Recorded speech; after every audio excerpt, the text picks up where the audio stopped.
Sunday Wanderers. We are so excited to be hanging out with you guys tonight because this is a really big weekend for me and Dee. It's huge. This is our 1 year anniversary of living full time in an RV. Airstream! Yeah. And it seems like almost impossible that 12 whole months have flown by since the time you tried to parallel park the Airstream at my dad's house. I mean, there's so much that has happened over the last year, and we can't wait to kind of give you a synopsis of that over this live stream. But welcome, John. Thanks for coming welcome. With us from Palm Beach. Coming in from Palm Beach, Jessica Moore. Welcome. And Ketsy. Welcome. Yeah. Talk to Photoscapes. Hello. Yes, of course. So if you are joining us for the very first time on a live stream, please drop a comment. Let us know your name because a lot of people have handles and we want to get to know you personally. So drop your name. Tell us a little bit about where you're from. Not a little bit about where you're from. Let's keep it short here. Tell us where you're from. Don't need a novel or anything like that. But Therese, Tony, Ratman, Jeff, y'all, thanks for joining us this evening. So we're going to talk about the 12 things for 12 months that we have learned via RV life. And of course, answer you guys' questions. Yeah. I mean, when we started this journey, we had 0 subscribers. That's true. Like 0, right? And we had 0 idea what we were doing. We had 0 idea what we were doing. Helped that case. I know. Apparently a lot of people liked to see us navigate the newbie waters. And it was entertaining. It was entertaining to say the least. But we kept a positive spirit the whole way through, despite some close calls, a little bit of crazy, losing awnings and all that other stuff. So if you've never seen a live stream, we've got a little bit of structure. We've got a list on this board here that we're going to follow. Those are the 12 things that we believe are the most amazing things that we've learned over the last year. But beyond that, it's an open agenda. So if you have amazing questions, throw them out at us and we will gladly answer them. Or maybe they're not amazing. Maybe they're crazy and maybe, we'll answer those too. Therese is coming in from Jackson Center. We're headed there up your direction tomorrow to join you for the Alumapalooza Airstream Rally at the Mothership, also known as the Mothership. It's just Airstream Corporate. The Airstream Factory, yeah. It's where the Airstream babies are made, right? In Jackson Center, Ohio. Truth. Oh, Tony says he has to binge watch us tomorrow. He's been missing a few episodes back. We always encourage binge watching. That is good. Thank you. Yes, and if you're binge watching, you can skip the chip challenge. I could just kind of give you a snapshot of that. I won. Lauren was miserable throughout the process, so you can kind of skip that one if you want to. Nothing to see there. Skip. Just move it along. Welcome, Al and Ed. Thanks for coming to hang out with us this evening. Denise and Lori, welcome, coming in from Roswell, New Mexico. Awesome. Shout out to Jeff, who has also binge watched all of the episodes. You are awesome. That's so awesome. And Tommy, welcome. All right. John's coming in here. Tammy. Yes. Start us out. Okay. What is our number one? The number one thing that we have learned over the last year is about fellow campers. Really, like when we embarked on this journey, we had no idea what to expect. And if I'm being 100% honest with you, we were terrified. And we were mostly terrified about not having a clue of what we were doing. So like literally everything from like pulling into campgrounds and checking in. Like literally, what do you do when you check in an Airstream or an RV? Like we didn't know any of this stuff. So people in this community are so freaking awesome that we have never, and I mean, we've been to probably 75 campgrounds or more over the last year. And we've never run into an issue where we didn't have fellow campers that were willing to help, offer advice. Park our Airstream. Literally park our Airstream, like toss the keys, park it for me. Like that's happened, obviously. Yeah, I mean, that's probably one of the things that I absolutely love about this past year, that we had no expectations there. And this community really is, it's a very open and loving community. And that's kind of amazing. Yeah. And we weren't really expecting that. Yeah. Which was really cool. We weren't sure if we were going to make it a year, if I'm being 100% honest with you. I mean, if you saw the first few videos, you were probably thinking to yourself, they're going to die. I think everybody was wondering if we were going to make it for a hot minute. Yeah. Yeah, like they're probably not gonna make it, and I'm gonna watch this train wreck because they're probably gonna wind up on the news. Like YouTubers drive their RV off a cliff or something. Like that was probably gonna be us when we first started knock out. on wood. Please don't say things like that. It was, yeah. It's copper time. Yes, Daniel rocked the heat. You know it. That is not what that says. You can't read. Okay, yeah, no, that's Probably the way I shouldn't read admit it. that. That's why Alex coming in from the WADs. Awesome. Hello? I'm Jenkins. Thanks for coming and hanging out. And Bill and hopefully Olivia is sitting there with you as well. And is it watching. Sunday night? Holy moly, yes it is. We have no idea how that happened, but it did. This week has been a whirlwind for us. And y'all know that our lives are normally a little crazy, but this week has been way crazier than normal. So we had to go to New York City for work. And we ended up there this week because the hurricane canceled our flights the week before that. And then when we were leaving out of New York this week, we actually flew over the storm, the hurricane, which like was the first bands were coming in as we were taking off super in New York and New Jersey. So it was a lot of turbulence, but the pilots were awesome. And thankfully, we got out of there in time because apparently where our hotel was, there was a lot of flooding and there was a whole bunch of awful stuff. It seems like extreme weather has just been a thing this year. And then today, I think today tops it. Today tops it, right? I don't today was definitely one for the books. I don't know how good a job we did filming anything. Horrible. We were in pure panic mode. We were woken. I feel like we need to set the scene. It's 5 o'clock in the morning. Daniel and I are both still asleep because today was a rest day from a running perspective. Yeah, we're out cold. Gonna sleep in. And it's gonna be a good day. At like 5:15, Daniel wakes up and there's like flashing lights everywhere. Yeah. Police officers and fire trucks. Peeked out of my shades. PVC 2112, you are awesome. Thank you, sir. Shout out to those super chats. Thank you, Paul. You are awesome. So then what did we hear? Well, then we heard the police officers driving through our campground with the lights and siren on. And they were saying, grab your things as quickly as you can and evacuate the campground immediately and start heading north. Because there's an ammonia leak. There was an ammonia leak at a plant nearby, and they were evacuating the city. And they started with our campground. So we literally, at 5 a.m., were woken with, police sirens saying, grab all your stuff and get out of here, now. There's an ammonia leak. Yeah, at a plant. It was a Tyson plant, so shame on you, Tyson. I'm calling you out because that's bad. But it was crazy. So we literally, I'm starting to think we kind of need a bug out bag. If you're an RVer and you carry a bug out bag and what do you put in it? We would love to know the answers to those questions because we were really starting to feel like we need one. Yeah. But we just basically threw our laptops in a backpack and grabbed the camera and turned it on and started shooting. And it's we're just running out the door. And Lauren's like, what can ammonia do to you? I'm like, it can kill you. So we need to just get out of here. So that was the start of our day. Thankfully, about 4 hours later, they cleared the scene. Yeah. Everything was fine. Nobody was hurt.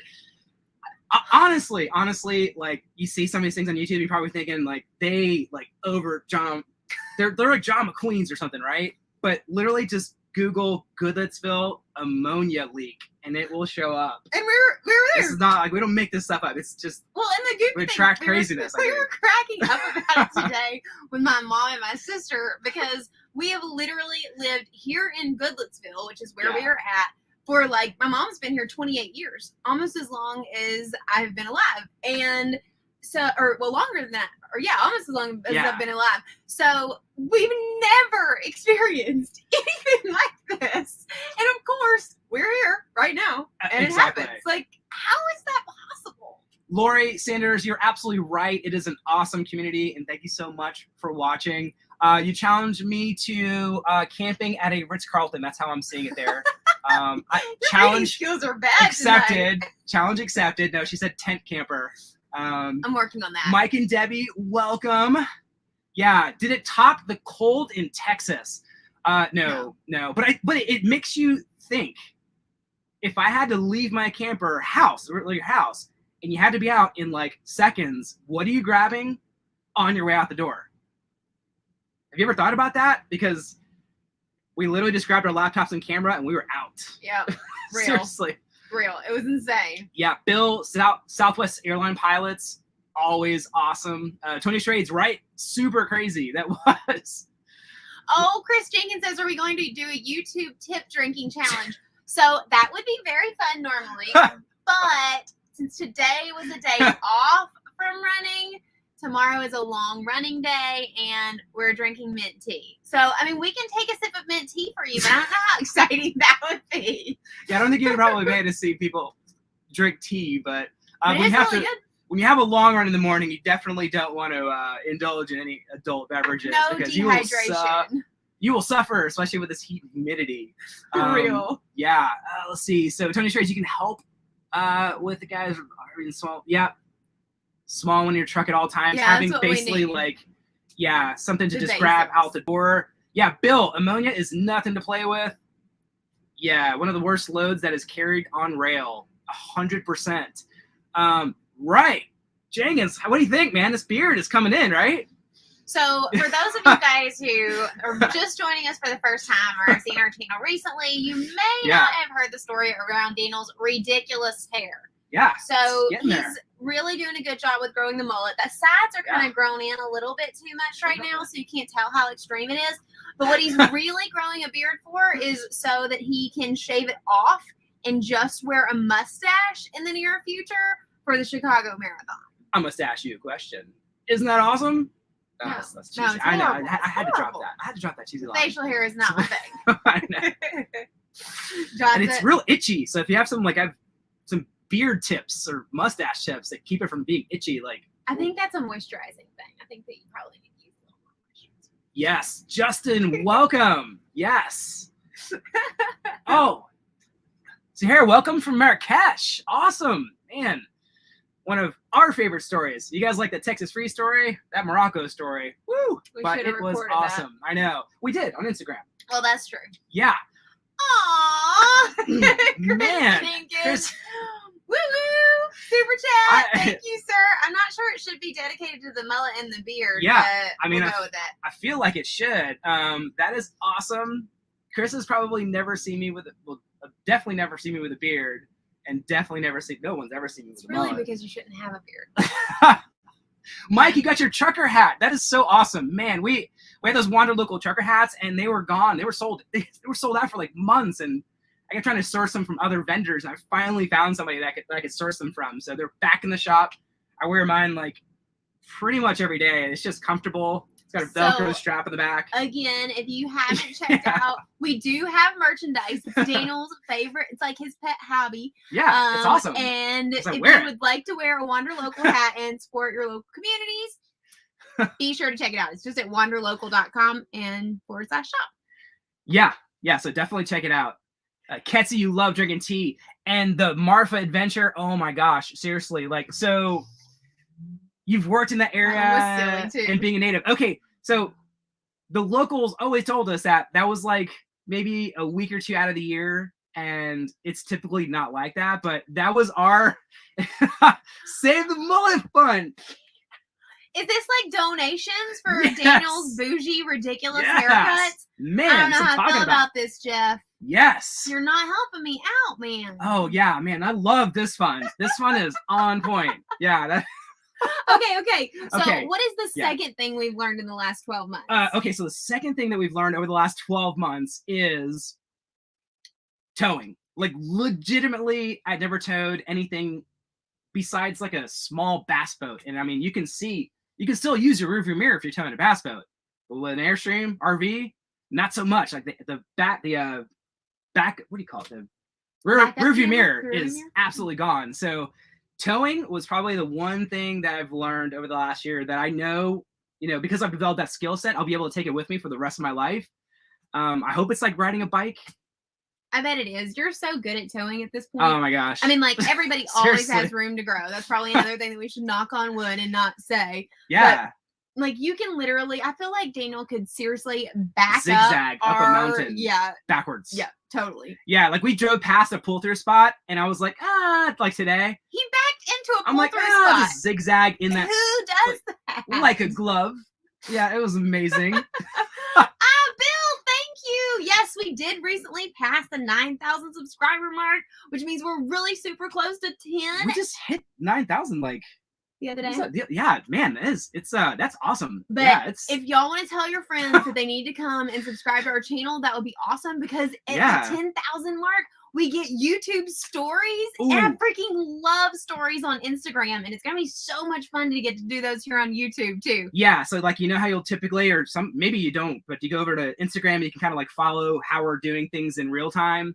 We'll be able to do that on YouTube, and it's gonna be so fun. Awesome. So that sort of feature gets unlocked at 10,000 subscribers. So we're really excited about that. Truth. So Anna, where are we? We are actually in Nashville still, but we leave tomorrow. We're heading for Ohio. We're staying one night in Kentucky before we make it to Jackson Center, Ohio, which is where all the Airstream babies are made. We're very excited about it. We're stopping at a Harvest Host that is also a brewery. Oh, look, Leslie and Kurt, y'all got your Airstream. That makes our hearts so happy. Y'all are actually out in it. Yay! Whoa. So, backstory, Leslie and Kurt, we got to meet them at the Airstream International Rally, and they are a 30-foot classic too, just like us.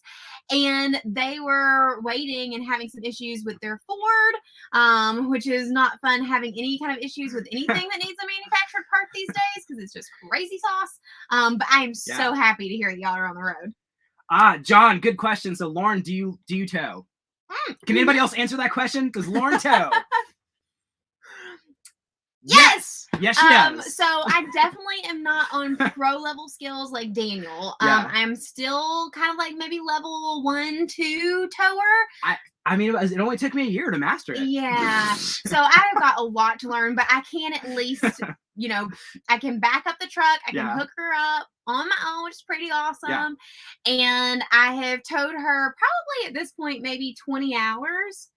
So for sure. Now that we are in the process of moving again, because we've been here in Nashville for a little bit longer than we expected to be, I'm definitely going to be working on my towing skills, because I feel like it's such a critical thing for both. Like if you're traveling, if you're lucky enough to be traveling with a partner or a spouse or whatever, like you guys each being able to like share each other's chores is so important.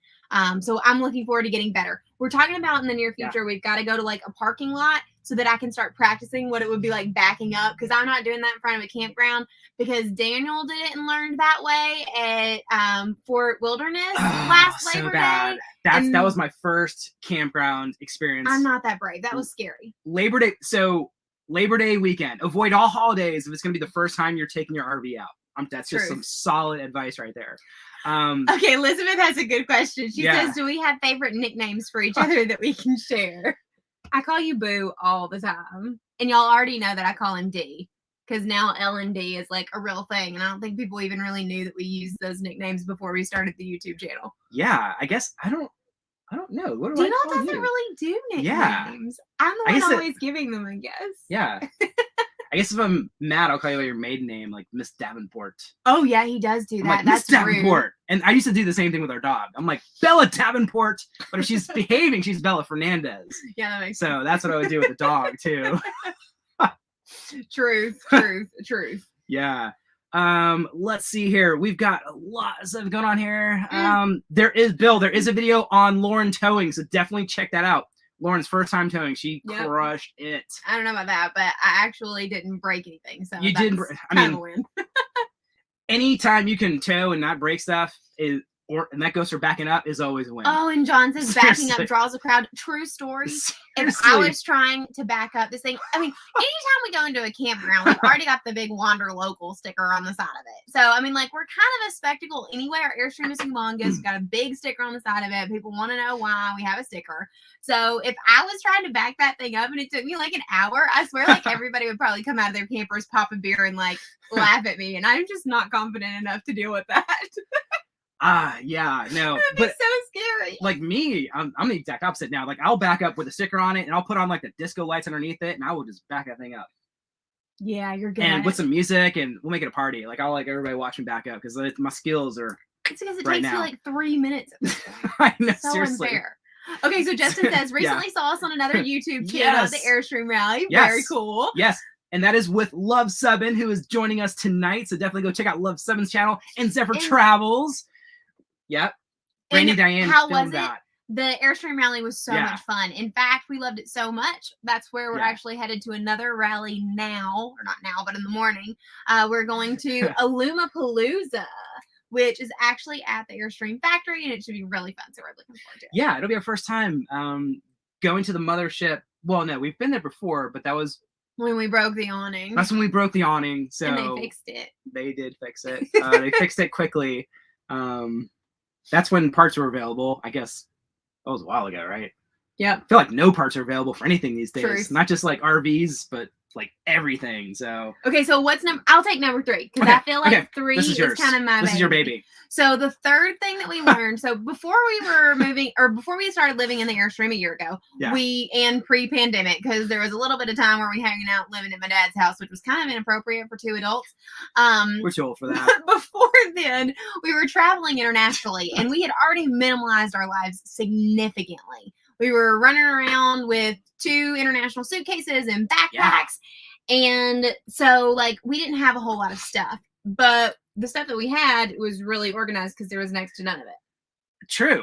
When we moved into the Airstream, on the other hand, all of a sudden, we started racking up an insane amount of stuff really quickly. Because, I mean, you know, you have all your stuff for your kitchen. You get to be able to carry more clothes. If you're full-time, you need to have season's clothes, which was the whole thing. It's natural for people to just expand to the amount of space they have. So, like, if you have 200 square feet, you're going to expand to use up all of it. If you have, like, 2,000 square feet, you will also expand Truth. To use up all of that space as well. And if you shop too much online for Nike running shoes, like, that probably is part of the problem as well. I mean, there's you have different terrains. So you need, like, different types of, like, running shoes. Like, your trail shoes are not the same as, like, your road shoes, they're a little bit, I feel like, true story, for the first, like, seriously, 4 to 6 months we were in the Airstream, for every new activity that we figured out that we enjoyed, like, Daniel bought a new pair of shoes. And we haven't even gotten into rock climbing. Like, rock climbers, you need, like, a special shoe for rock climbing. So, like, I mean, I feel like there's a shoe for everything. That's just me. Maybe I have the shoe problem, which is kind of backwards here. It is. But when we met Cece from Lily's Organizing in San Diego, she rocked our world on learning how amazing organization could be and how much brain space it could create for you. So that is our number 3 on the list, is that I feel like there's 100 little, like, small nuggets that we could talk about with that. But she said for every hour you spend organizing, it saves you, I don't even remember. I don't know. All the time. A lot of time. Basically. Yeah. And she said no one ever regrets spending time organizing. And I agree with that statement. It's so true. Yeah. Let's see here. Bill, moment of silence for the awning that we broke. There you go. Yep. Rip. Rest in peace, old awning. You will be missed. We actually did keep a bit of the material, and we do plan on someday, like, taking that piece of the material that we ripped off of it and putting it by the door. We'll probably put it down by the awning deploy kind of extend button. True. Just so we never forget. Because sometimes we're, like, now that it's been probably 8, 9, 10 months since we broke the awning, sometimes we leave it out and we'll go to bed and forget about it. And Daniel will wake up at, like, 3 o'clock in the morning and totally freak out about the fact that he knows that the awning is still awake or still out. Yeah. So he, like, jumps up and goes and, like, pulls it in and, like, 3 o'clock in the morning. I do, like, panic attacks. Hilarious. I mean, I know I'm not alone. If you have an awning, you probably have woken up. Well, maybe it's just me because I'm afraid of losing it because they're expensive. So if I wake up and I remember the awning's out, I'm having, like, heart palpitations. I feel like you have, like, an internal, like, alarm. I'm always ready for an emergency. I used to work in an emergency room years ago, but that's another story for another day. Okay, so Leslie says, any thoughts or updates on travel plans for Alaska/Canada? So we're thinking that 2023 is looking pretty solid. 2022 is not looking so hot for our Alaska-Canada trip, but 2023 is sounding really, really good. So that's what we're kind of shooting for at this point, and we hope that you guys will come with us. Seriously, yeah. I mean, it was meant. We were kind of on the fence about 2022 and 2023, but, like, I don't even know at this point. Is the Canadian border? I know we talked about this probably last time. Is it open? I'm not sure. I haven't seen it recently. Yeah, I feel like borders right now are just like toggle switches. Like, 1 minute they're open, next minute they're closed. Open, closed. So yeah, truth. Okay, Elizabeth has a good question. Yeah. What was the minimalist movie that inspired you? It is called The Minimalist. It's pretty straightforward. Pretty simple, right? That's the idea. It is really, really inspiring. Yeah. And it's on Netflix. Yeah. So if you haven't ever seen it before, you should definitely check it out. Yeah. Basically, after we watched it, we went back. So we were in Savannah. Yeah. Dana was running a marathon with a friend. We got back home, and I started like seriously decluttering our kitchen because there's no reason that you should have like 16 spatulas. I was not willing to let go of some of those kitchen gadgets because I was like the main cook, and I'm like, we need this. We need 2 different strainers and all these things. So, and a mandolin and a million other things. But you were just like, gone. Yeah, it was Get out of here. Yeah. Okay, so Anya says yes, the border is open fully if you're vaccinated. Anna, yeah. So we could go, I guess. But yeah, just bought a pair of Tevas. Tevas are apparently really good for rock climbing too. So, that's awesome. Nice. Pack light. Yes, that makes sense.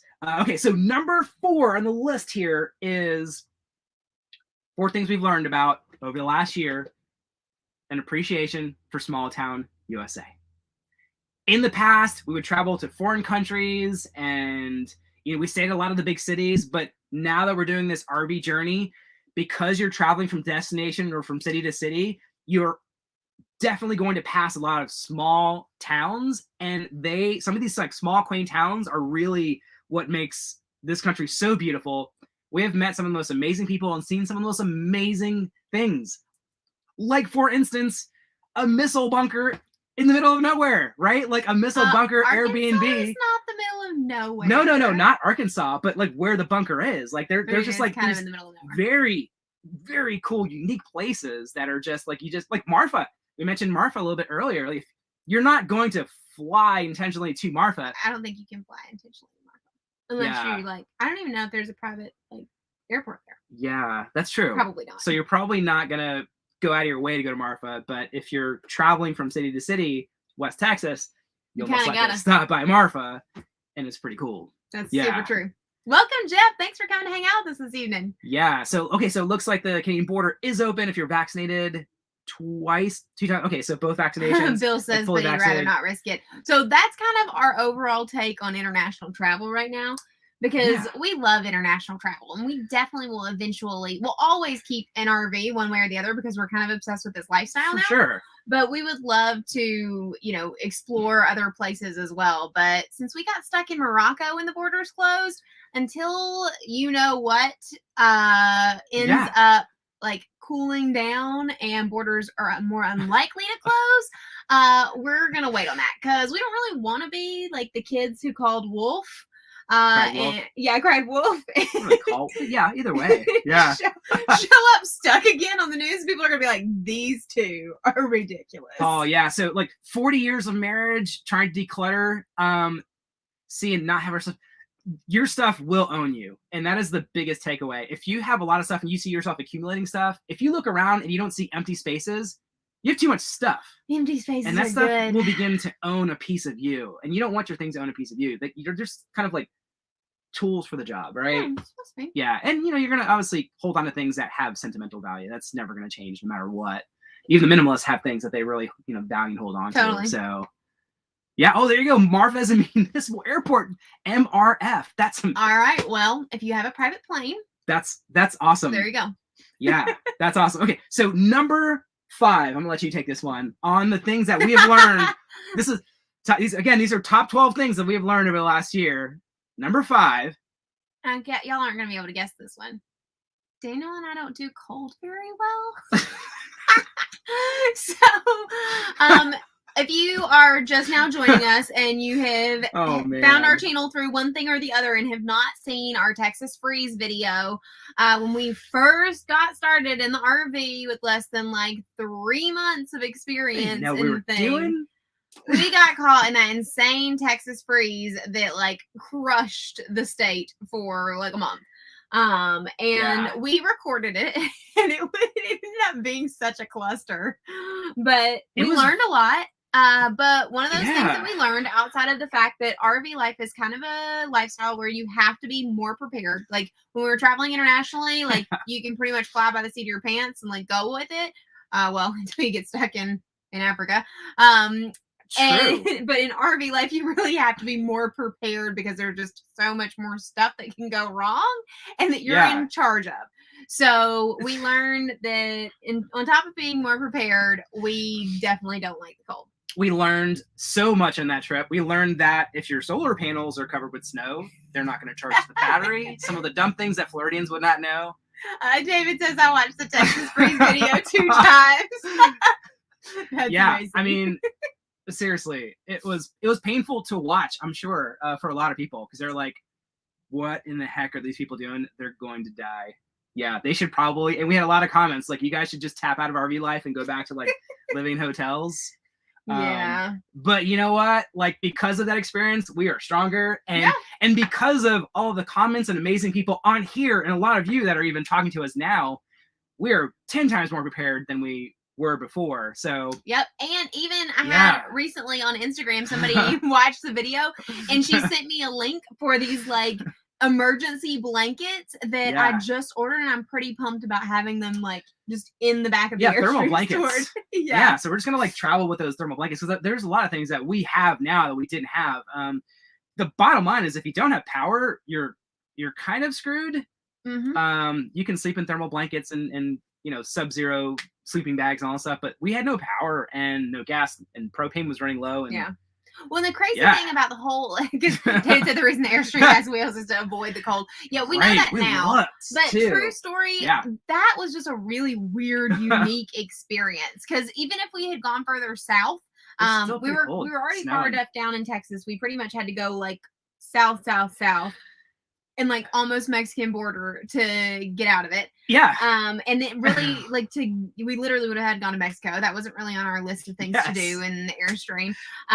And so it was that or go north, but everything was already frozen. So I'm not gonna lie. I mean, honestly, we thought it was gonna like snow thaws. You're in Texas. We figure a day or two, it'll be fine. It'll all blow over, and we can just go about. We just had to like hunker down. It's like our Florida term, hunker down. Don, you know what I'm talking about, just for a couple days or a day or two, and everything would go back to normal. Well, that didn't happen, obviously. So yep, truth.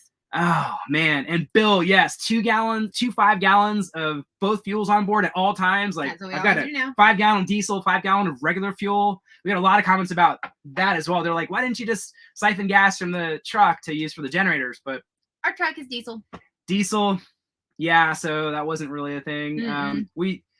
And also when it's cold, your brain, your cognitive abilities kind of decline very rapidly. That's true, for sure. Yeah. And you know what? Did I say we're Floridians? So yeah, I'm going to throw that out there. Okay. number 6 thing that we have learned. Oh, Anna, yes. Would you go for anything less than your Ford diesel 250?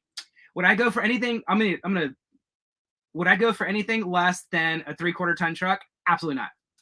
100%. There's no way, especially after having towed 25,000 miles across 22, 23, 24. I don't know how many states, but a bunch. There's absolutely no way I would drive a 30-footer like this. And the Classic, you have to keep in mind, the Classic has a lot of tech on it, so it weighs a little bit more than maybe like the Flying Cloud equivalent. Because our total weight, if this thing is completely filled, can be 10,000 pounds. Yeah, so like, would I go with anything less than a 3/4 ton? Absolutely not. The Ford Diesel 250 is just, literally no issues ever. Like, we've never had any issues with the truck. We love the truck. And as a matter of fact, we had so many comments about the truck, and we never really think about the truck, that we created an F-250 video because we had so many questions about it. people asking us about it. So if you haven't seen the F-250 video, definitely check it out. That is not like a sponsored by Ford or anything. It should be. So Ford, if you're watching, that'd be awesome. They're on a sponsorship, but yeah. Okay, so number 6. I think we covered this, but number 6 thing we've learned over the last year is backing up. Like, correction that you have learned. I actually have not. That's true. I need to learn this one. Yeah, so backing up was definitely one of the things I was most terrified. Towing and backing up. I think those two. No, there's a third thing: towing, backing up, and emptying the poop tank. Just throwing it out there, right? Those 3 things I was not looking forward to. And now I can say that I can safely do all of them practically blindfolded. Oh, I wouldn't. Except for the poop tank. I would not do the poop tank blindfolded, because if things go sideways, Yeah, you can be in some deep poo-poo real quick. Like legitimately in some deep poo-poo. Yeah, so that's my number 6 thing, backing up. Yeah. And let's see here. We missed a bunch of stuff. Okay, yes. Justin says, what kind of fuel mileage does your Ford get towing the trailer? Do you know the answer to with that a question? Diesel, we're probably, it's hard to say, because I don't really, like, there are times when it's connected and not connected, so when we're towing, it's probably, if I had to guess, probably 12 miles a gallon, roughly. Obviously, when I'm hooked up. Jeepers, really? Oh yeah, no, it's 12 to 14 miles. I mean, some people get far less. Okay, so maybe 12 to 16 miles. It's not a lot, obviously, but when you're not connected to, 10,000 pounds, obviously it's a lot higher. So, and again, love the diesel. It's not that big a deal. We've got like the DEF tank. I know some people are like anti-DEF, which is like, it's like a blue thing by the gas, where you put in your gas, like a little blue thing there. You pop out and you just pour in some DEF every now and then. Yeah. Every like 4,000 or 5,000 miles. You fill it up. Never let that run low either. So always carry some extra DEF. Ed, thank you. We really, really appreciate that. Yeah, Ed, you're new to towing and learning a lot. Man, Ed, as many things as you learn, to do properly, you probably learn the same amount of things to like not do. So if you can learn from some of our mistakes, that is always a win. Yeah, totally true. And Anna, yes, Ford should be sponsoring us. Like, what's up with that? So, anybody have any Ford contacts? Seriously, they're featured in like all of our videos, and yeah, we don't have any sponsors really. We'll get there. Yeah, I don't know. For now, about that. This is just really fun. Yeah, exactly. So I feel like when you guys see us like pitching products, nobody's sponsoring us. We're just literally like, those are our favorite products and things that we like. So this is true. We just turn around, and we're never gonna like pimp out products that suck. Like, you're never gonna see us do that. Bill says his truck would be well under 10 miles or 10 miles per gallon. That's crazy. Yeah. So Bill, for perspective, I never thought about it. Yeah, what kind of truck do you have that's getting under 10 mile? 10? You told us before, but I'm trying to remember. Therese, y'all's gets 8. Holy moly! Are those so? Therese, is your truck diesel or is it just gas? And yeah, what are the sizes of these trucks too? Because I know that's probably a consideration as well. Yeah, and again, Bill, coolest I've ever been with, Borger, Texas in January. Man. Where is Borger? Yeah. I don't even know where that is. Texas. Seriously. Okay. Man, okay, yeah. So Number 7. Number 7 is, I think this is yours. I'm gonna let you take this. Okay, fair enough. So the 7th thing that we've learned, and again, this kind of goes back to the organization thing, is that we really love tiny living. Yeah, seriously. We've been living small for almost 3 years. It'll be 3 years this January. Mm-hmm. And I feel like, A, the longer you do it, the better you get at it. But B, I feel like when you're living tiny, you just live a more like memory-rich life. Like the things that you bring, the things that you bring into your life. Like, you're very, very selective. Like, do I actually have space for this thing? Is there something I want to get rid of that I would like this thing more for? And tiny living kind of forces you to do that. Yeah. Can we ever imagine ourselves going back to having a big house like we did when we sold everything? Right now, no. I mean, I really can't imagine. I think even if we were stationary, we would probably just build like a platform for the Airstream. I think every single parent on this live stream is laughing at us, and they're like, well, when they have kids, they're probably going to change their mind about that. But for now, we friggin' love it. Yeah, I think it's also, small space living has actually saved us money because, to Lauren's point, when you buy stuff, you have to consider the fact that you're bringing it back to your small space. So you're less likely to like pick up things even while you're traveling. Because like naturally when you're traveling on the road, you want to pick up little like knick-knack things from places. Yeah. And I mean, the most that we pick up now are like magnets and little things like that. But for the most part, but our magnets are even getting obnoxious. So we pick up a magnet for every single state. And like our entire freezer is basically full of magnets now. And I'm starting to think that was not a good knick-knack to choose. Okay, 8 to 9 miles per gallon with the F250. We've got gas 2500 HD. Okay, so maybe ours is worse than you even think. Well, Brian, you're getting around the same mileage, but 14.5, pulling a 30-foot. Okay, international. Okay. 2500 Duramax. No DEF, yes. 12.5 to 14 mile. I love how you guys know like more precisely what your mileage is than I do. That's amazing.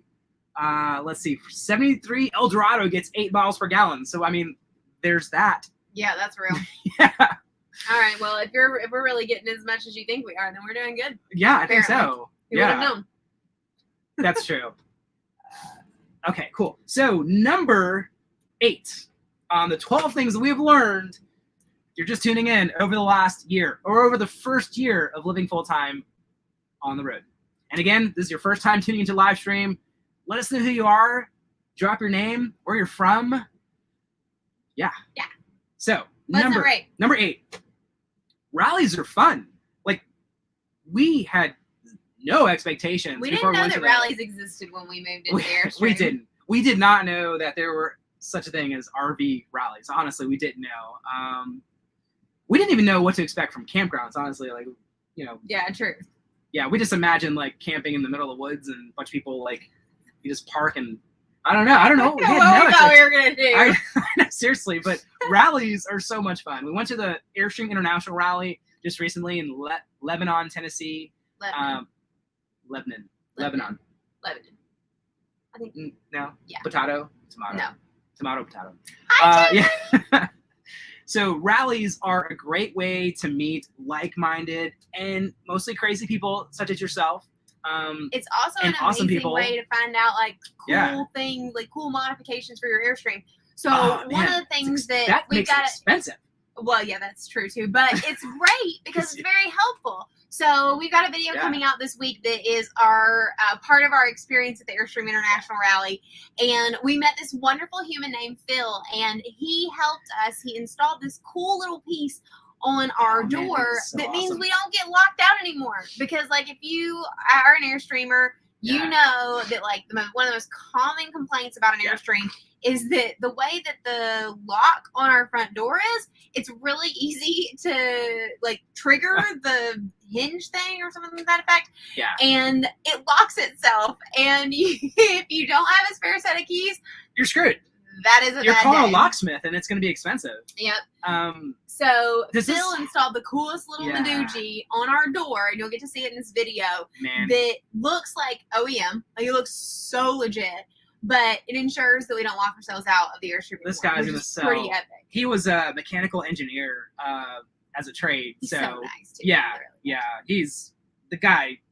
When you see this thing, you're gonna want one. I think I don't even know if he has a store yet. He was working on it. He's gonna sell like a million things because if you have an Airstream, you've probably been locked out, or you know some other people that have been locked out. I know like some people have gone years without being locked out, but maybe it's just the newer Airstreams. I don't know. But you go to the Airstream groups and forums online, people get locked out and have to call locked out.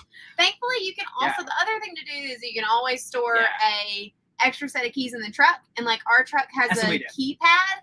So that even if the truck keys were in the Airstream, we got locked out, we can use the keypad to get in and get the other set of keys. But heaven forbid, y'all know that things happen and it's just easier. Agreed. Little thing you've got. No doubt. John, you're apprehensive about rallies, but they're great. Yeah, completely agree. Really fun. I mean, and back to the expensive part, when you get to see everybody else's modifications and cool things. You want all of them. You want all of it. You're like, dang, that is like the coolest. Like Love 7 here has a really cool flag stand. We need a flag stand. Yeah, so like those, you see them and you're just like, dang, I need that for my setup, you know? And that's what makes the rallies potentially expensive because you see really cool things that you want. Truth. Okay, Paul says on average, how long do y'all travel each day and do you check into parks after dark regularly? We try to keep our travel days to 3 to 4 hours, really. Like we try to cap it at 4 hours. Have we gone longer than that? Yes. But we try to keep it around 3 to 4 hours. And if you agree with that, like definitely comment and let us know. Yeah. But after like 3 or 4 hours of towing, you kind of get a little fatigued. And it doesn't, when you're not hooked up, driving maybe even 8 to 10 hours is not a big deal. But when you're towing, it just seems like it's a whole other level of concentration. That's exactly it. That is exactly it. So like if we're going to drive any farther than 3 to 4 hours, that's when we're going to split it up. So it needs to be somewhere where Daniel and I both feel confident that I'm going to feel confident towing. So that being like outside of cities and major traffic areas. And he'll take whatever part has more advanced driving, and then I'll take the other half. True. And that makes it a lot more doable. Yeah, like you can hit like some of the highway stuff, and then I'll take leaving the city and then arriving in the city, which typically can get a little hairy depending on the city. But it's usually pretty easy to be able to stop at a rest stop and swap out. We just kind of plan in advance to make sure, don't end up in a sticky situation. Yeah, 100%. And do we pull into parks at dark regularly? We try not to. Yeah. Especially because we stay at a lot of local campgrounds. There has been a time or two where we've had something come up that it's been impossible to get there before dark. But we kind of feel like crappy human beings showing up at dark to these local places, because usually it means somebody has to either come from their RV and come get you, or nobody's in the office. That's true. Yeah. So we feel like we've run into some situations where we've been really rude getting there after dark, especially at a local park. So we try to avoid it. Yeah, because a lot of campgrounds will just you can just kind of follow them in the golf cart, and you just essentially just follow the exact same path, and they'll just loop you into the spot perfectly. But when you're pulling in at 9, 10 o'clock at night, that person has to come get you. So that try to be considerate of, especially the local campgrounds. At her point. Yeah, totally.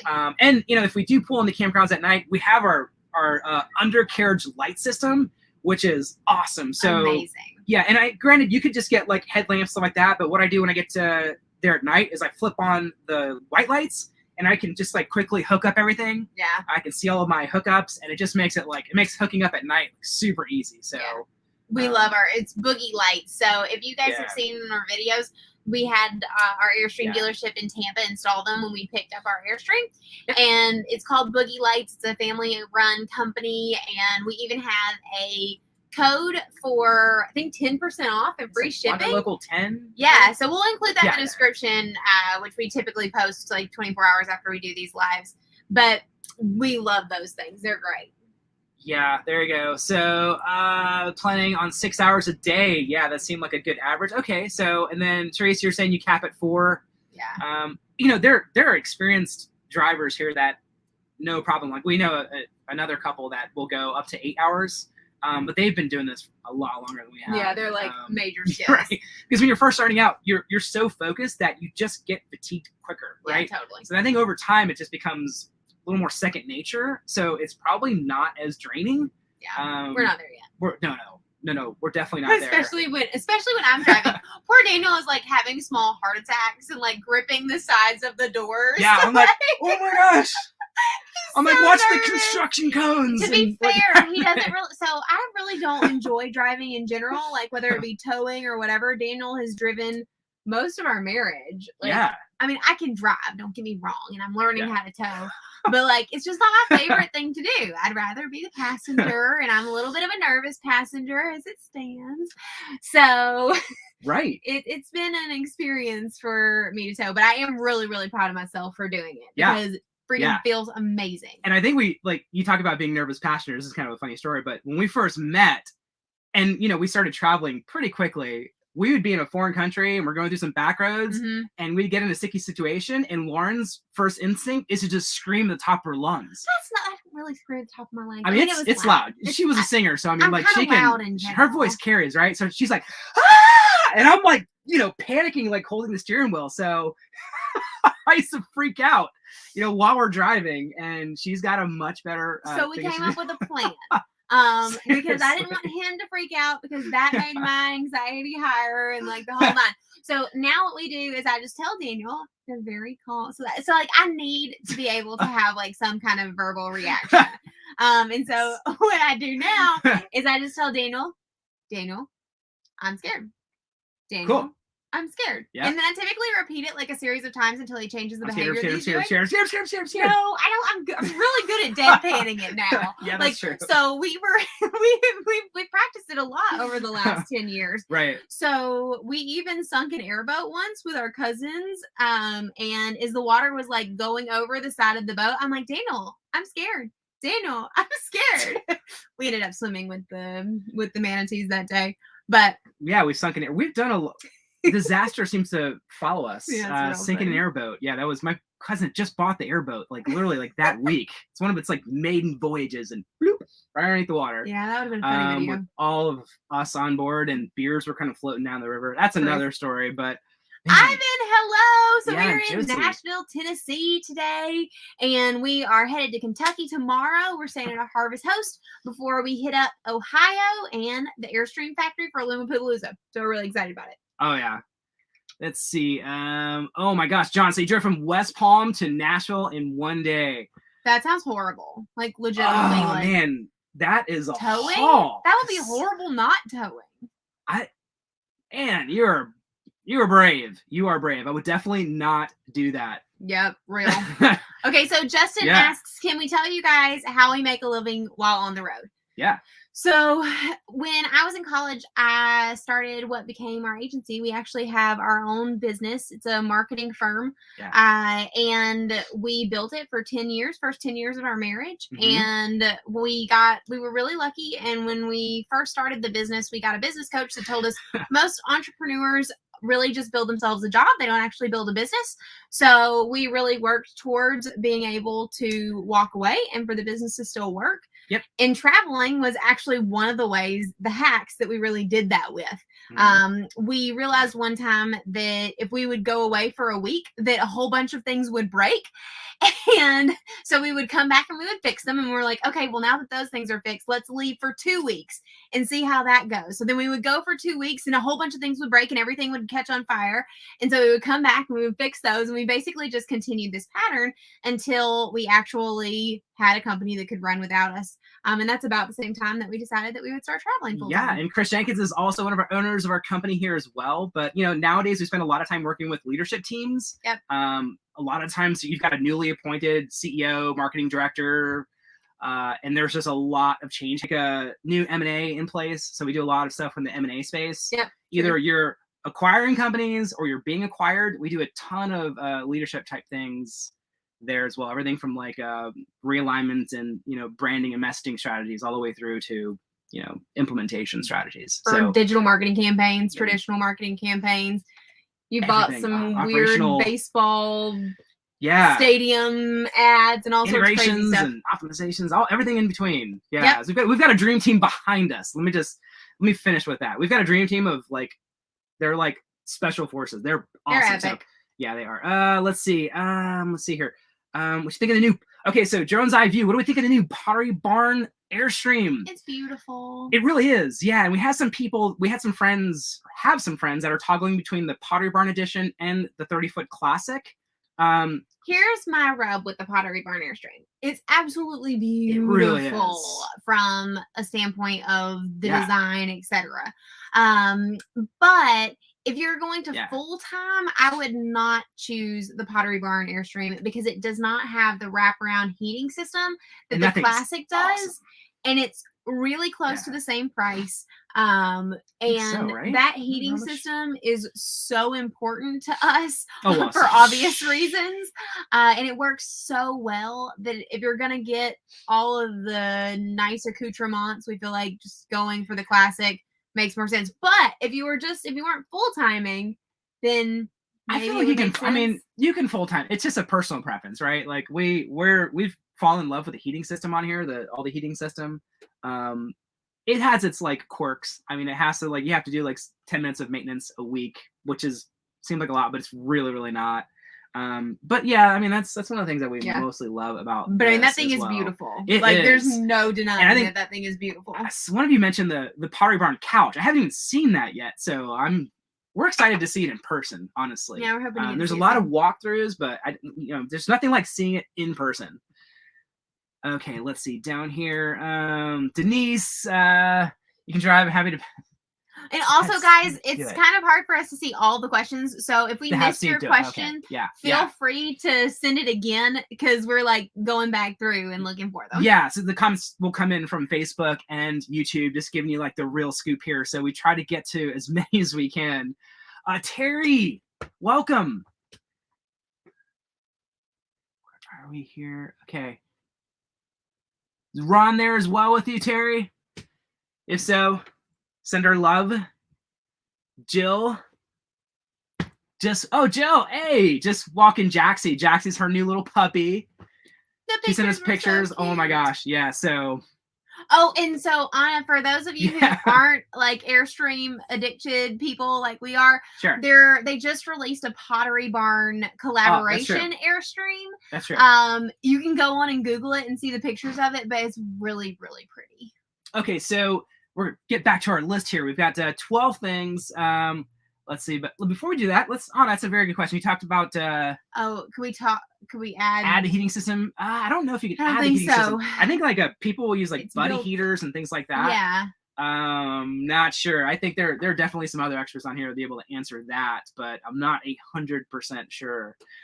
Okay, so number 9? Yeah, number 9. We're at 9. Yeah, we're at number 9 of things that we have learned over the last year, and it is definitely going to be we've learned how to work on the road. And I say that, no, we have learned to work on the road in an RV. Like working on the road in Airbnbs and hotels, piece of cake. Like we did that all over the world. Easier. It was so much easier because you go to a hotel, most of the time you're going to have pretty solid internet. When it gets to different countries, it gets a little We've been doing an Airbnb sketchy. or two that was a little more sketchy. In like different countries where like literally they just didn't have very good internet. Yeah. But when you get to the RV world, internet is not a given, and there are so many variables that it can be complicated. Painful. It can be painful, right? Yeah. Like wouldn't you say that? Like there are moments where we were so frustrated because we could not, and oh my gosh, just kind of like this, right? If you look at some of our first lives before we had any of this live stream stuff and internet stuff figured out, so pixelated. We were embarrassed. Like we were doing live streams like this, and it was like. And y'all were so patient with us, which was amazing. We had crappy internet. But the internet was so bad because you cannot rely on campground internet if you want to do anything with any kind of like, most people who are working on the road are doing a bunch of Zoom calls, Google Meet, whatever. And we're just like that. We average probably about 20 calls a week. So that was just like painful. And this is actually the perfect time to talk about how we're going to, so we found a solution, and it's called, the company's called Bix Wireless, small company based out of Tennessee. We don't know how to answer all of your internet questions, so we're going to bring the owner on to a live stream like this and let everybody just berate him with every possible question you can think of. Like, what do you think of Starlink? What do you think of this? What do you think of that? Like, we'll bring him on, and you guys can ask him absolutely anything. He's the owner of the company. He's been running this company for years, so that's going to be a cool thing. And he was probably the very first person to be able to like walk us through why our internet solution wasn't working and what we really needed, which is great. Yeah, and it's really like it's one of the reasons why we started throwing his name out there, because we're not really big on throwing names out there unless we have a respect for the company and the business. So Tanner, I love you too.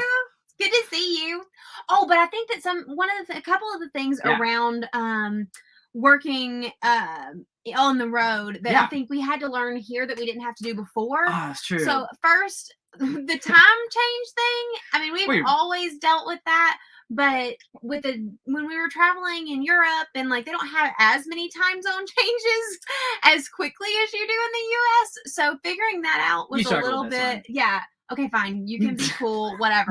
But what we would find is that, so I started adding to my calendar slots for me to be able to like have breakfast in the morning and have lunch in the afternoon, because working with a team that was on the East Coast and then them working, like we work with clients all over the country. So we would be playing with like at least 2, 3, sometimes even 4 time zones for one call. Oh, that's true. And that makes sense.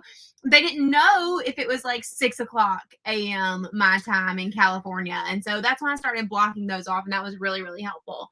Agreed. And then we've also learned, and this is probably something from a standpoint, if you're even just working from home, if you don't have 2 dedicated offices and you both are working, one of the things we got really good about doing is checking our calendar, say Sunday nights, and ensuring that we didn't have any meetings that overlap. Yeah. Because before we started doing that, there were a couple of calls that Daniel would like take outside, and it would start raining while he was on the call. And that was pretty embarrassing. So not very professional. So like we've had a lot of like idiosyncrasies to the working in the RV remote that weren't really relevant before. But it's pretty easy. But like on an average day, you know, I'll sometimes go outside and there's usually like patio tables and just taking all of the beauty that is outdoors, right? Well, that's kind of the beauty of the But literally, like, you'll find certain spots in your RV or camper that you just kind of love. Like, we've got these little reclining chairs, so sometimes I sit there with my laptop. Sometimes I sit, you know, back of the bed, you know, pillows propped up. Sometimes a dining table. It's really, you know, I like to move. I like the dining room table or sitting outside. I don't sit still, so moving a lot happens. And Justin asks, he says, can we tell us about the internet we use for working? So we use a solution called Bix Wireless. It's it's a family-owned company out of Tennessee, and we really love them. They're so helpful. But we do have a full video on it that you can check out, like what our story was and how we got to it, because it took us about 4 to 6 months to finally find a solution that really worked well enough for us to do stuff like this, and it was a game changer. Justin, the biggest problem we're running into is just throttling. Like, those companies all suck. AT&T, Verizon, T-Mobile, like, I hate them all. They will throttle you hard, and it says unlimited, but unlimited, it's kind of like a play on words there. Well, and if you're only doing like basic emailing and Google searching, and you're not going to need the kind of volume that we do, and that's one of the things that we talk about in the video. That's part of what makes internet so complicated. It's called BIX. So BIX, and then just wireless. If you Google it, you find it. Yeah, and literally, like, David, you said you signed up for Bix Space in our experience, and you love it, right? Like, it's amazing. We're never gonna like tell people about a company that sucks. Like, we legitimately just love it. We never run into throttling issues ever. Yeah. And I'm kind of like you, like, you know, we'll watch like Netflix and things like that. No problems ever. So. Ooh, I love this question from Brian. He says, while working on the road, do you really find any quality time to visit the places you're at? And if so, how do you find the time? I think there's some considerations, right? So we're working on the road full time. So there are days where we're probably never going to leave the RV. We're just like glued to our laptops. But if we were retired, man, I mean, we'd definitely be doing a lot more exploring. I mean, we have like dedicated days that we explore, but we do have to work. So when we first started this journey a year ago, we were like, we're going to hit all 50 states in 365 days. It's going to be so fun. That's like one state a week. Totally doable. And then reality set in.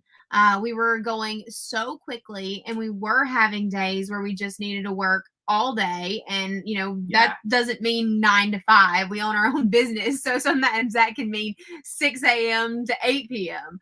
And so that's what we were running into, exactly what you're talking about. We couldn't find quality time to visit the places that we were at, and we were literally just running in, shooting a video, and then like leaving, and we were like, this is kind of straight up miserable.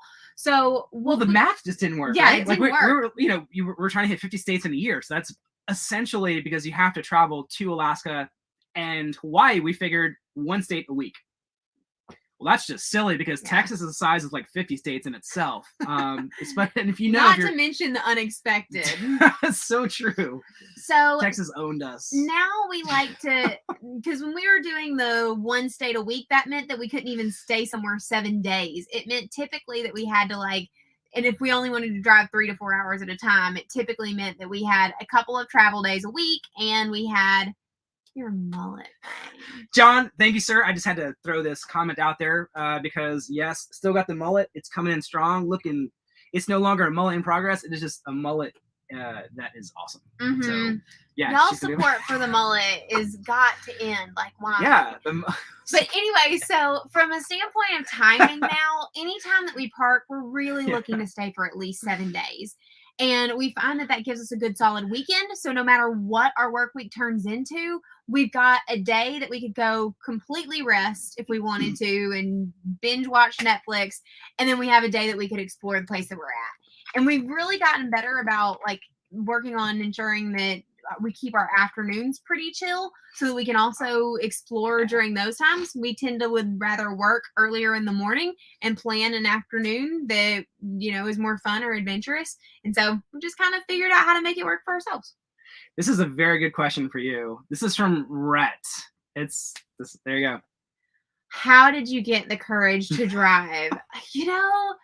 Rhett, and tell your mom, I was terrified. And I think, honestly, it doesn't really matter what your gender is. If you've never towed before, it's just freaking scary. I mean, that's true. Because there's so much responsibility in it, right? Yeah. And I'm a very empathetic person. So I worry about being rude to people in general. Like, not even like bringing in 10,000 pounds behind it, or like thinking about what kind of damage you could do if something went wrong. So that's very, very intimidating. And I let it intimidate me for a solid 10 months of this journey before I got up the courage to actually give towing a try. And it really only happened because we were traveling from California to Tennessee, and we had to do it in like a 3-week time span. And because of that, we weren't able to stay within our 3 to 4 hour window that we like to travel in. And I just felt too guilty to ask Daniel to be able to tow the Airstream for like 6 to 8 hours. And so I was like, okay, I can do this. And also being out west was really helpful because they're wide open roads. There wasn't a lot like that. Well, there weren't as many hazards. I mean, things that could go wrong. There weren't as many hazards. Yeah. I mean, you had the occasional construction zone, but for the most part, when you're out west, you have a lot of just wide open roads. Space. You can see hazards, way ahead of you. So it's a good place to start. But sure. I will say, and you can't tell in the video when we recorded it because I had on my sunglasses, but I will tell you, once I finally got the nerve to start towing it and like got on the interstate and felt like I knew what I was doing. Like I had my mirror set up, like I kind of got a pattern of how to like look at them. Like there were a couple of tears shed for the fact that I was just so darn proud of myself. Yeah. And it felt so good. It was like this moment where I had accomplished something that I was really scared about and had stepped out of my box. And granted, I still feel that like trepidation when thinking about towing every single time, but it gets better and I'm learning and I'm being able to, meet Daniel halfway in our partnership with this RV life thing. And I feel like it's a really good thing. So I wish I wouldn't have waited as long as I did, because now, even though I'm still nervous about it when I'm getting behind the wheel and the Airstream is attached, feels good. Another awesome comment here. The mullet, a beard, all he needs now is a sword and 2 other musketeers. Yes, David. I agree with you. Does that mean that you're volunteering, David? I need 2 more musketeers, David. You joining me? Are you joining me? Jerome's Eye View. Are you coming to Michigan at all while you're up near the Airstream factory? The answer is yes. And we're going to be meeting up with Gone to the Snow Dogs, and their channel is awesome. They have huskies, and they are the cutest puppies ever. So we can't wait to spend time with Jessica, who runs that channel, and her puppies, and do some camping with them potentially. So we're super excited about that. Are we hitting the UP, Upper Peninsula? Yes. We're hitting the UP. We've heard a lot about it. The Upper Peninsula, we've technically already been to Michigan, so this is not adding a state to our list, which Daniel is a little bit sad about. But the Upper Peninsula of Michigan was so high on my list of places that I wanted to visit as we traveled 50 states. And we couldn't make it happen when we were up there the first time because we needed to get back and pick up our Airstream. So we are going to do this now, because what we're basically doing now after we go to Alumapalooza is we're going up Michigan, going through the Upper Peninsula, and then coming back down and around for the Chicago Marathon, which is October 10th. The Chicago Marathon is, somewhere around there, October 10th, and then New York is November 2nd, I think. 7th? I think 7th.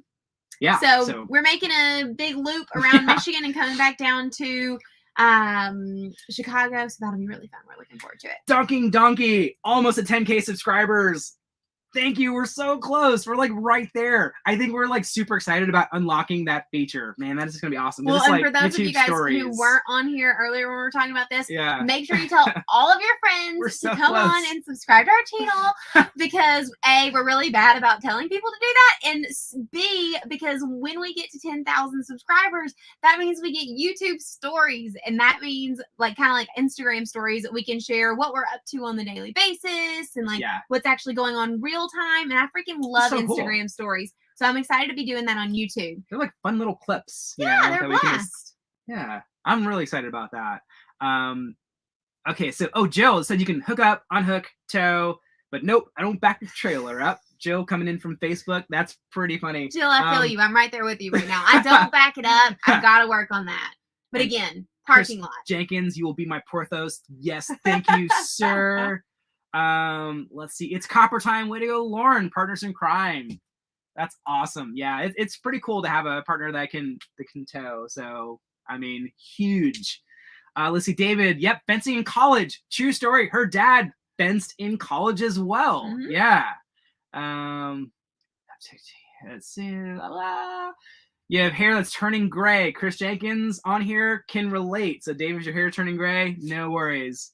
Let's see here. Isn't it just like a sign of wisdom? Yeah. So the UP will have to be quick. It's already September. You are so. That would be our luck, wouldn't it?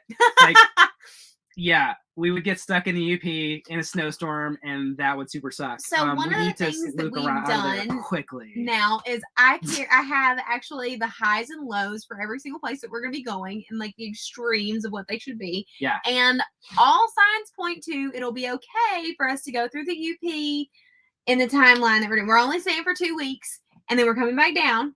So fingers crossed there's not another snow video, but as everyone is freaking aware lately, the extreme weather is just over the top. So we're hoping that won't be a thing. But it's going to be beautiful. I'm going to love it. I'm so excited. Honest moment here. How many of you really think we're going to have like smooth sailing through Michigan and through the north without hitting any like cold storms? I mean, honestly, like it's an honest question. As it stands today, we expect to just like kind of like coast through the north, and we should be out of there with plenty of time before it gets too cold. Knowing our luck, there will most likely be a freak storm. Now, we know that we can hitch up and just haul butt, which is what we'll do. Yeah. So. Wishing it upon us. I think that's rude. Well, yeah, no. I mean, if you missed the first part of it, we were evacuated from our campground this morning because there was an ammonia leak at a plant up the block here, and they evacuated the city of Goodlettsville, Tennessee this morning. So that was how our day started at 5 a.m. So, I mean, So we're kind of like deliriously tired probably. We're a little loopy, and it's not even from alcohol. It's just because we're tired. Okay, Christina has a question. Yeah. We shop local. Heck yeah. What is your favorite things to buy? Oh my gosh. I mean, obviously, well, for me, it's local beer. Honestly. Oh, I thought you would say local coffee. That's funny. Oh, well, local coffee too. But I mean, I like to have my coffee shipped in too from a local place. That's true. Across the river just has really good beans. And it's smooth. They're not like bitter or anything. Across the river is definitely my favorite coffee. I give them a lot of shout outs because they're awesome. But my favorite thing to buy is local produce. So I love to cook. And when there's a local farmer's market here in Goodlettsville every Thursday. And I have been buying these delicious maple cookies that I probably shouldn't be eating considering we're marathon training, but they're so freaking good. And all of the zucchini, they even have purple peppers, which are really yummy. So produce is probably my favorite thing. Yeah, Drone's Eye View, definitely. You're going to give us some links to campgrounds. Like, yes, please. hello@wanderlocal.com, because we literally keep a running list of all of your recommendations, all of everybody's recommendations. Or leave it in the comments. Or leave it in the comments. Definitely follow up with those too. Yeah. Okay, here's another really good question. So Mark, and we've got Love Seven on here as well, who also has his FAA license to fly the drone. Was getting an FAA license to fly your drone tough? I studied probably off and on because I was terrified of taking the test for probably 2 to 3 months. I had flashcards and I had things like put on. I like plastered them to the walls. The entire alphabet together. Well, that was Lauren's fun thing that we did together. Like she wanted to memorize the alphabet, so we would like kind of like do that every day. Just casually at dinner. She would just like recite the entire alphabet. None of that was on the test. I would say my best advice is if you're taking the FAA license, and if you guys don't know this, you need to. Because we have a monetized channel, we cannot fly the drone with just a typical recreational license. You have to have, it's called a Part 107 FAA license to fly a drone for any of this videography that you see in our channel. So, and you take a test at, a lot of times it's like either a testing center at an airport or something along those lines. But what I did not expect is I did not expect to see as many flight maps. I mean, there were so many flight maps, and they're like, when you look at them, it looks like you're staring at a Mandarin or something. You can't really understand a lot of it, and it takes a little bit more I think to learn probably those flight maps, because they'll pinpoint little things on the map that they want you to decipher, and that for me I think was probably the toughest part. And Love Sub, and you've also passed as well. So yeah, any tips there you can kind of add in the comments. And Love Sub also has the vest, and the vest is awesome. The vest is super helpful, because one of the questions that we get about flying the drone often is, does anybody ever like freak out on us about it? Yeah. And that totally can be a thing. Yeah. At the end of the day, we just try to respect the people that were around. Even if Daniel has clearance to fly the drone, sometimes people are really, really uncomfortable with it and don't really understand like what the footage is going to look like, and that people really look like ants, and it's not really a thing. For sure. Like you're way up there. Yeah, we're a tiny little camera. When we're shooting, I mean, what we're shooting with the drone is either like something iconic that we're like looking at and visiting, or like our Airstream in a campground. Like 360s around the Airstream. Some people really are really anti them, and I mean, to each his own. So basically, what we do is typically always Daniel is flying the drone, and then I'm You're visual observer. You're the visual observer. Yes. Yeah, I'm the visual observer, That's but what I'm really doing typically is like reading a book. But you cannot say those things. Well, okay, I'm paying attention. She's surveying the sky in a sweeping pattern from left to right, and no, that's what she's doing. Yeah, that's what I'm doing. You be calling me out like that. Anyway, what I'm most helpful with is when somebody freaks out and hates it, because it does take a minute to get the drone down. So usually I'm like, I'm sorry. Well, we're happy to bring it down, and just ask people to give us a second to do that. So if you're an anti-drone person, totally cool, get it. But know and understand that it does take a minute to get it down, and the more distractions there are, the longer that it takes. So, and I never fly in classified airspace unless I have approval in advance, 100%. And I know people do that, and that's bad, obviously. Fine, but Alpha Beta Charlie Delta Echo Foxtrot, good one, Bill. Yeah, and the map is called a sectional map. Yes. True. Woo, okay, we're doing bad at our list. So number 10 on our list is that we love boondocking. Oh my gosh, seriously. I think that boondocking was always near the top of our list when we started this journey, because like when you see the Instagram photos and all the really cool photos online, in blogs and everything, you see like your camper, and then there's just like wide open wilderness or cliffs or mountains. Epic views. And you're not like... That's like a boondocking requirement. That's like a boondocking requirement. Like, while campgrounds are cool and you meet some really cool people, I mean, you're in a campground with a bunch of people, so there's not a lot of privacy typically. Granted, there are some state parks that have views that are like boondocking that we've been to. It's really cool. But boondocking is like, I mean...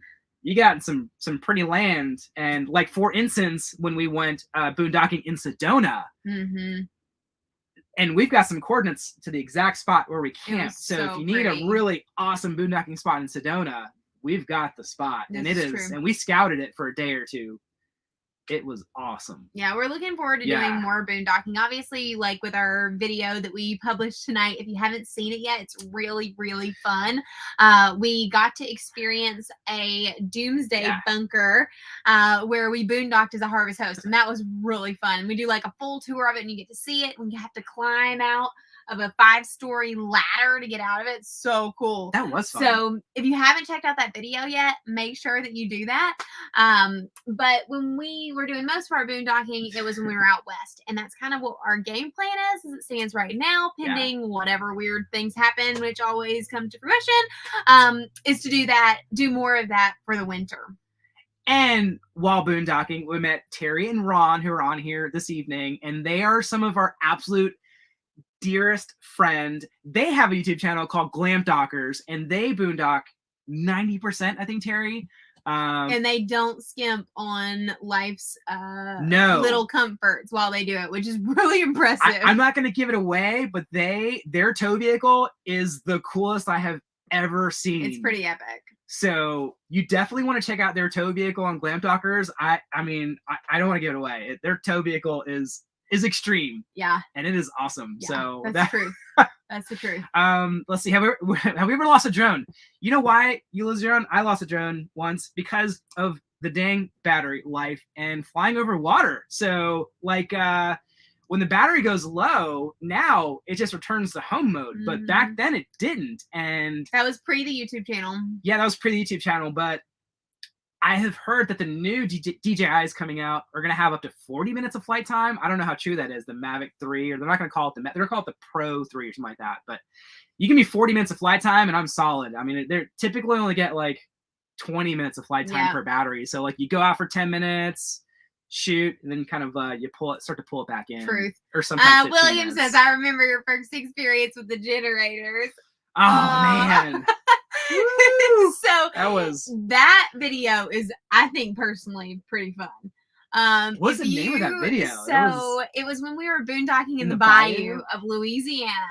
And there is one of the most, I would say it's the most beautiful harvest host we've stayed at. It is literally this cool peninsula in the middle of the bayou. You pull your RV back there, and you have like almost 360-degree like water views, and you probably wonder we definitely wondered if an alligator was going to sleep underneath the Airstream, because it's like you're that integrated into the bayou. And you were like, oh, that's ridiculous. And what happened? We asked and they were like, yeah, that could be a thing. That could totally be a thing. You totally just wake up and have a gator underneath your that would be really scary. Luckily that didn't happen. But what did happen, no, I don't think he was joking. I don't know, maybe. Well, because it'd be warm underneath here. I think it'd be a thing. But what was really funny about that episode is that we had done a couple of Harvest Host stays, but we hadn't gotten our generators out yet. And we got our generators before we actually moved into the Airstream, and they had been in the back of the truck. But it was like one of those things they were kind of intimidated by. Like the first time we were going to use the generators, we pulled up to they're called Harvest Hosts, and you can wineries, breweries, farms. It's a membership thing. But we pulled up and we were thinking that was going to be the night that we're going to use our generators, and they had like a 50 amp hookup for like $10. So I'm not going to screw with generators for $10. I was like, yes, I'm in. So that was not a good practice run, and it ended up being in the bayou when we started the generators up for the very first time. And that was dumb in and of itself. I learn to run your generators before you hit the road. Yeah, I mean, that'd be smart. Practice with your generators before you actually need them. I think it's a very smart tip there. Don't do what we did. That goes. But if you haven't seen that video, it's pretty funny, and you should go watch it.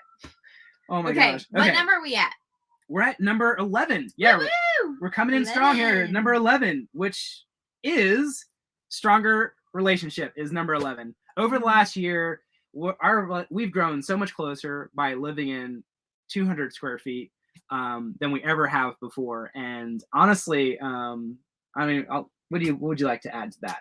Well, I think that it's really important to note that Daniel and I had a really great relationship to start. Oh, that's true. I mean, and the reason that's important is because I feel like RV life just kind of amplifies whatever it is that you have is already going on in your life. Maybe it's because of the tiny spaces, maybe because it's the constant challenges and the constant changes. Yeah. But whatever is going on in your life, it's just going to get amplified. I feel like that's the perfect word. If you're living in a big house right now and you look across at your significant other and you want to punch them in the face, don't do RV life is going to be really bad for you. Like you're going to want to punch them in the face every day. And so like to her point, it's just going to amplify what you already have. So if you guys are a great team, and maybe you're not, but you will become a better team through this process. You just have to approach it with an open mind, I think. And a positive mindset. Truth. Yeah. Truth. And you know, to Bill's point, you really learn about what you're made of, because we will definitely not talk about that chip challenge where I crushed it. Okay. We're kind of competitive. No, we're competitive. I feel like I'm just like comfortable and you're competitive. I am super competitive. Yeah, I talk you into doing a lot of dumb things, and most of the time it works out for me, but that time it didn't. With the chip challenge, it did not work out for me. That backfired. Yeah, it was fun. That backfired. That was probably my favorite video of the entire during the video, and backfired the next day.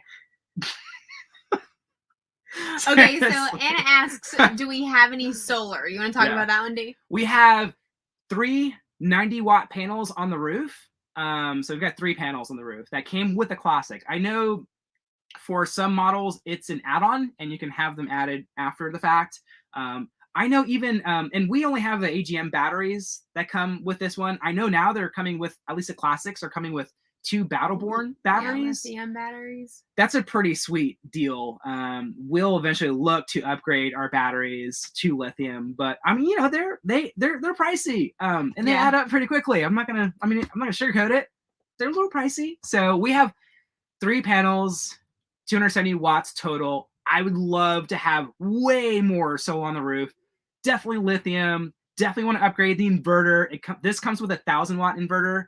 I would love to have a 3,000-watt inverter, but we're not making money. So I mean, it's on our list. It's on our list. It's really more than that too, because we wanted to be real comfortable with knowing how we were using the system before we made the investment.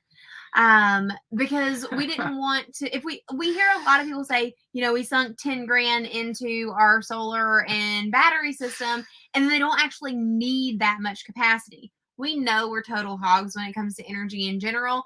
So we didn't also want to go too small and then have to revisit it 6 months down the road. So we have a better indication of approximately how we do in boondocking. That's true. And I feel like we probably still need a little more experience. We've only done one. Our Sedona experience was the one time where we've gone a full week. And even we learned what it means to be rude using your generator. So if you are new to this and you haven't used generators before, there are generator hours that are kind of like unspoken rules in the RV world. And you want to run your generators in the morning. You don't want to run them during the evening. Nobody wants to hear a jackhammer outside of their window. Yeah, I mean, you don't really either. So that's why when you're Ron and Terry, sorry, we did that to them. And they were too nice to tell us until we asked them afterwards. We felt horrible. We're the only idiots running generators at night, and we learned about it after the fact, and we felt so bad. But I mean, that's part of why when you are boondocking, you want to be chasing good weather. That's true. We were planning on doing another week in Joshua Tree, California, and it ended up being 90 freaking degrees outside when we were there. And so that made it completely impossible. Well, not impossible, but it would have been really miserable and sweaty and gross, and we still have to function for work. So it wasn't going to work for us to do that. So I feel like we need a couple more weeks of boondocking experience to really know what we need. And once we do, then we'll kind of the consensus is that each battery runs around $800 to, let's just say, roughly $1,000 a piece. I'm not necessarily sure how many we would need for the Classic. The Classic is man, it's a power hog, so everything's power everything. So I'm not exactly sure. I've heard 3. I've heard 6. I don't necessarily know. Battleborn would be a great sponsor for us. We would love to team up with them. So Battleborn, if you're watching, hey, let's work out something. That'd be cool. Yeah, we would love to do a Battleborn collaboration. Yes, Jenkins, that would be difficult. I roll all the way. Justin, ATC Toy Haulers. A friend of ours just met the founder of ATC Toy Haulers and said he was like the coolest dude ever, and actually grabbed lunch with him. Yeah, our friend Eric. So we've heard great things about those as well, ATC Toy Haulers. We don't know too much about them, but I know nothing. Our friend Eric raves about them. So definitely cool. Okay, drum roll. Oh wait, we have another question. Yeah, this is a really good one. Jill asks, "Where do we think we'll be for the winter months?" Oh my gosh, Jill! That is a very, very cute puppy. That's a cute puppy, but and what kind of puppy? Anyways, we're totally puppy distracted. So where do we think we'll be for the winter months? We know we're going to go back down to Florida and spend some time with Daniel's family in Orlando at some point. And we also want to go back to Tampa Bay because we really miss our work team and we want to be able to go do some fun outdoor activities with them. So that is on our list of things to do for the winter. But then also, we've heard about a place called Quartz Site. They have like music festivals and they set up like this like mini, I don't know. I've heard everything from like, we've heard it's like the RV version of Burning Man. But then we've also heard it's like it depends on who we've spoken to. I'm going to be 100% honest with you. The description of Quartzsite, which apparently is where a lot of people go in the winter, and it's just like this like pop-up city, and it's like the largest collection of RVs probably in the US, maybe even in the world. We don't know too much about it, and the perspective we're hearing are all across the board. So we feel like we're just going to go there. We're going to film it firsthand. Maybe we'll shoot some live streams. If you've been, leave a comment or wherever that is, and tell us about it because we're pretty excited about the idea of going. Yeah, no, that'll be really, really cool. It's in New Mexico. It's in Arizona. Is it in New Mexico? Or is it in... Quartzsite. It is. It's in Arizona. I'm wrong. It's in Arizona. I'm not 100% sure. I'm pretty positive it's in Arizona. So we're looking forward to doing that too. So just exploring, and we want to spend a little. It'll probably not be winter. It'll be probably right after that. We want to go spend a little bit of time with the RV in the southern part of Utah because we freaking love Utah in general, and we want to go back and see Zion. That's true. Again. Yeah. Because that's like so far our favorite national park. Yeah. Oh, there you go. So Jill, yes, Quartzsite, 25 acres of vendors, big RV show.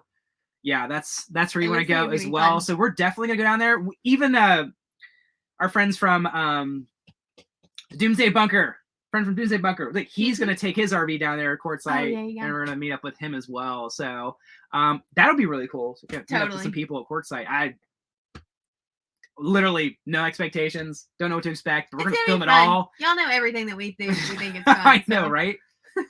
Yeah. Okay. Back to drum roll. Yeah. Number 12. The YouTube community. Number 12. Certainly, last but certainly not least, this is our number one thing that we have grown to. No, we didn't grow to love. We love this about this past year. When we started filming, and we thought, if only our friends and family watch, boy, that would be really cool because at least they wouldn't ask us what we're doing all the time. We were wrong about that, actually, because our friends and family don't always watch, and they still ask us what we're doing, and we're like, I have a YouTube channel. Our friends are better than our family. That's true. That's true. Our family never knows where we are, and they don't watch our videos. Except for my mom. Shout out to my mom. Love That's true. And my dad does. They watch it on the TV. Do you guys watch it? Like, what kind of devices are you watching this on right now? Like your phone or like a big screen TV? I've always kind of wondered about that.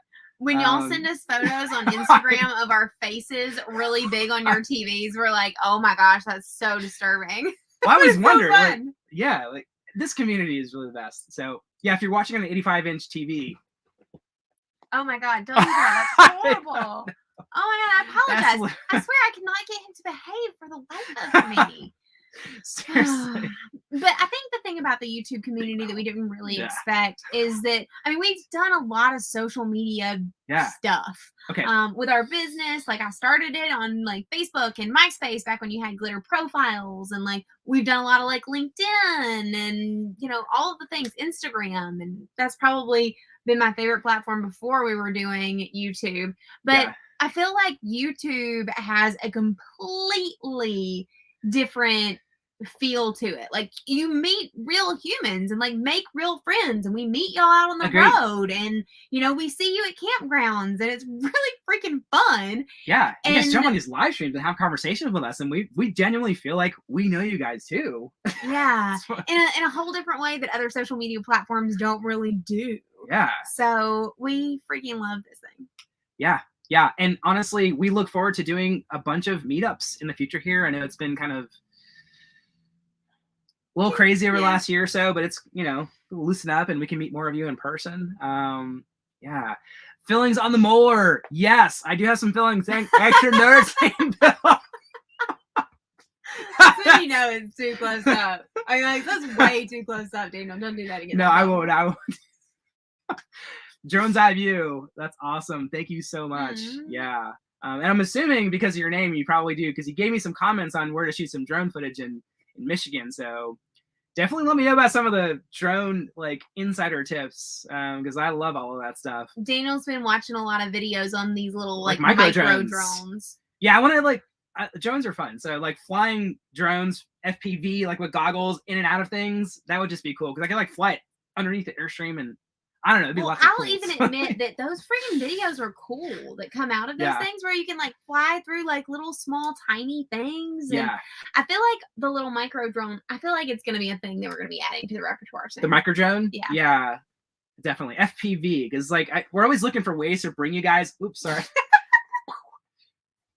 We're always looking for ways to bring you guys like closer to the action. So I feel like with an FPV, we can. That'd just be cool. So for those of you who aren't all up in like the drone thing, like me, FPV stands for first person view. View, right? First person view. Sorry. Drone is the secondary one that comes after the first acronym. person view. And basically what it does is it makes it like look really cinematic because you can see, like, you know how most of our drone shots you just see things going like straight up or like to the right, to the left. They're still like, cool shots. I mean, they're still totally cool, but this is like it zooms into this teeny tiny little spot and like circles around and like gets really close to a duck or something fun.